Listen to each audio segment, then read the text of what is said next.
गौतम बुद्ध के बचपन का नाम सिद्धार्थ था। अक्सर सिद्धार्थ एकांत में जाकर ध्यानमग्न रहा करते थे। एक दिन की बात है, सिद्धार्थ अपने उपवन में एक शांत जगह इसी प्रकार ध्यानमग्न थे कि तभी एक घायल हंस उनके सामने आ गिरा, जिससे उनका ध्यान भंग हो गया।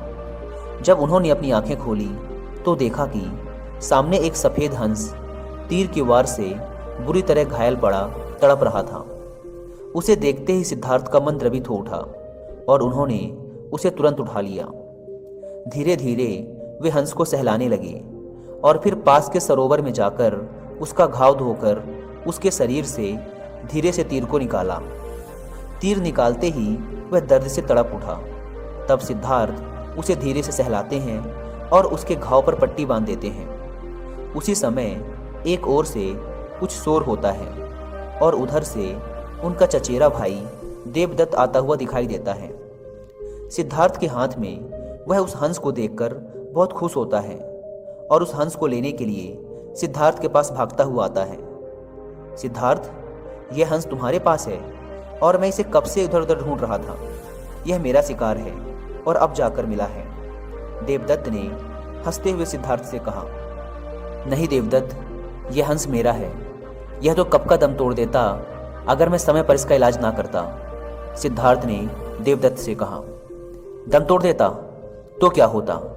मैंने इसीलिए तो इसे मारा है। यह तो मेरा शिकार है। तुम जबरदस्ती मेरे शिकार को हड़पना चाहते हो, देवदत्त ने गुस्से में कहा। इस तरह दोनों भाइयों में उस हंस के लिए वाद विवाद होने लगा और धीरे धीरे बात बढ़ती गई। तब दोनों ने मिलकर फैसला किया कि यह हंस किसका है, इस बात का निर्णय महाराज शुद्धोधन के पास जाकर ही होगा। और दोनों भाई राज दरबार में गए। वहां उन दोनों ने अपना अपना तर्क महाराज के सामने रखा। दोनों की बातों को ध्यान से सुनने के बाद महाराज शुद्धोधन विचार करके बोले, क्योंकि यह हंस देवदत्त का शिकार है, इसलिए इस पर पहला अधिकार देखा जाए तो देवदत्त का है।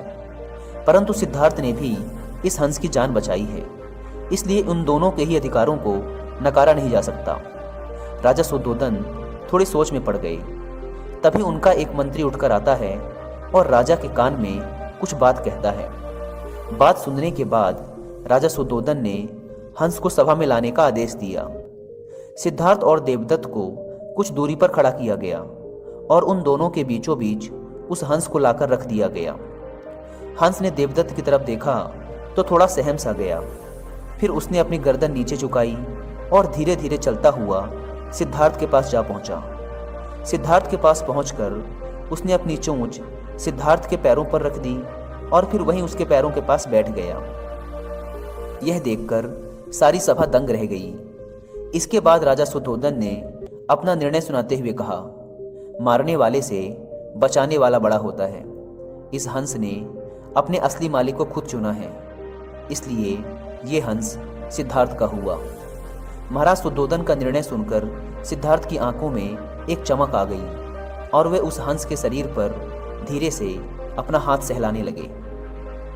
दोस्तों, इस कहानी में हमने देखा कि एक बेजुबान जानवर भी प्रेम की भाषा समझता है और ये एक चीज हम सब ने अपनी जिंदगी में एक्सपीरियंस कर रखी है। एक किसान के लिए उसके बैल उसके प्रेम को महसूस कर सकते हैं।